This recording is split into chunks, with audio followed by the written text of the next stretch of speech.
தமிழகத்தில் அதிமுக ஆட்சி அமைந்தவுடன் கைத்தறி வீடுகள் மற்றும் விசைத்தறி தொழிலாளர்களுக்கு இலவச மின்சாரம் வழங்கப்படும் என ராணிப்பேட்டை மேற்கு மாவட்ட அதிமுக செயலாளர் எஸ்.எம். சுகுமார் உறுதியளித்துள்ளார். ராணிப்பேட்டை மாவட்டம் வாலஜாபேட்டை 21, 24 ஆகிய 2 வார்டு பகுதிகளில் அதிமுக சார்பில் தெருமுனை பிரச்சார கூட்டம் நடைபெற்றது. முன்னதாக அதிமுக ஆட்சியில் கொண்டுவரப்படும் திட்டங்கள் அடங்கிய துண்டு பிரசுரங்கள் பொதுமக்களுக்கு வழங்கப்பட்டது.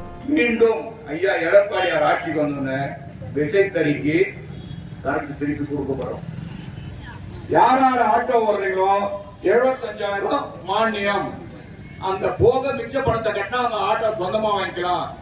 அது மட்டும் இல்லாம மாற்றுத்திறனாளிகளுக்கு கடன் தள்ளுபடி. சிறுபான்மை மக்களே, உங்களுக்கு நீங்கள் வாங்கிய கடன், மகளிர் கடன், உங்களுக்கு வட்டி இல்லாத கடன், நீங்கள் இனிமேலாவது எங்களுக்கு வாக்களிக்கன்னு சொல்றாரு.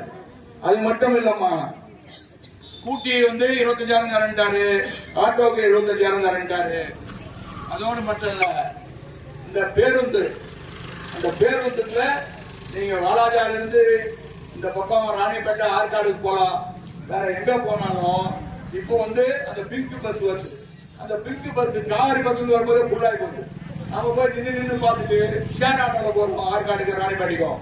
ஆனா ஐயா எடப்பாடியார் புதிய பஸ்களை வாங்கி உங்களுக்கு நீங்களும் உங்கள் குடும்பத்தில் இருக்கிற ஆணும் சேர்ந்து செல்லக்கூடிய வாய்ப்பு கட்டணம் இல்லா பேருந்து கொடுக்கணும்னு சொல்லியிருக்காரு.